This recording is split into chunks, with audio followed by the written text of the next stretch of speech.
आज हम आपको दिखाएंगे बाइंडर को हटा के टेफ्लॉन फिडोक पे नॉर्मल स्टिचिंग मशीन पे कैसे सेट किया जाता है। सबसे पहले स्क्रू ड्राइवर की सहायता से हम प्रेशर फुट को खोल लेंगे। प्रेशर फुट खोलने के बाद ये जो हमारे बाइंडर है, बाइंडर में हमारे 2 स्क्रू होते हैं। इनको भी हम स्क्रू ड्राइवर की सहायता से एक एक करके खोल लेंगे। सबसे पहले हमने एक स्क्रू को लूज़ करके इसको खोल लिया है। इसके बाद हम दूसरा स्क्रू खोलेंगे। इसको थोड़ा स्क्रू ड्राइवर हमें तिरछा पकड़ के खोलना पड़ता है, थोड़ी दिक्कत होती है, बट ये खुल जाता है। इसको भी हमने दूसरा स्क्रू को भी खोल लिया है। इसके बाद हम ये जो प्लेट होती है इसको स्क्रू ड्राइवर से थोड़ा पीछे करके बाइंडर को निकाल लेंगे।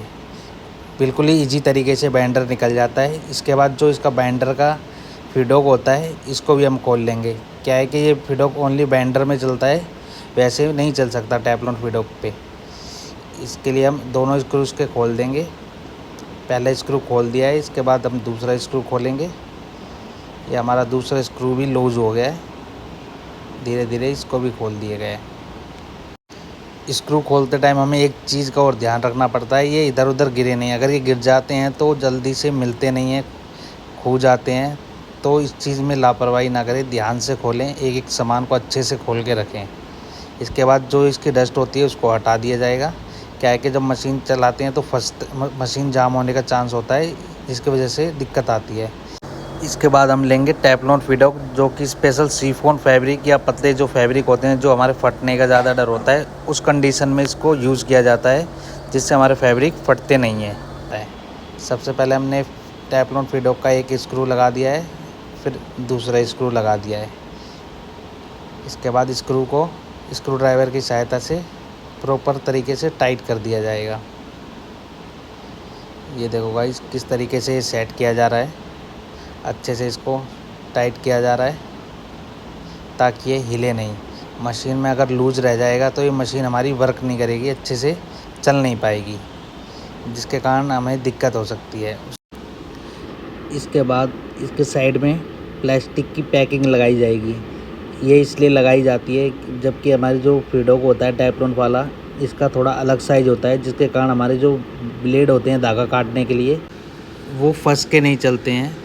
इसके बाद हमने ये जो पैकिंग है एक एक करके चारों साइड में लगा दी जाएगी, जिससे हमारी प्लेट प्रॉपर एक बैलेंसिंग में रहेगी और टेफ्लॉन फिडोक आराम से चलेगा, इसमें फंसता नहीं है। फिर ये हमने नल प्लेट इसमें लगा दी है। इसके बाद इसका स्क्रू टाइट किए जाएंगे दोनों।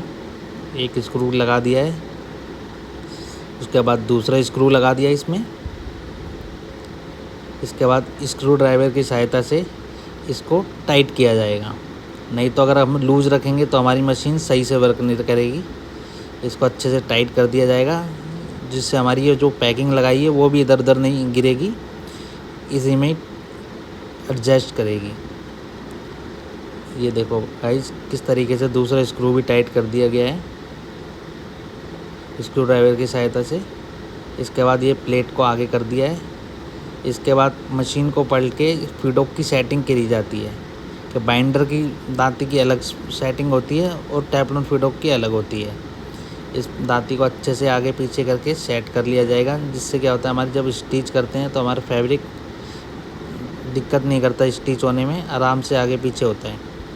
ये देखो अच्छे से चेक किया जा रहा है कि हमारी दांती अच्छे से सेट हुई है कि नहीं। इसके बाद सेट होने के बाद मशीन को पलट के बूट लगा के और देखो किस तरीके से स्टिच की जाएगी। ये देखो गाइस बहुत ही अच्छे तरीके से मशीन हमारी वर्क करेगी।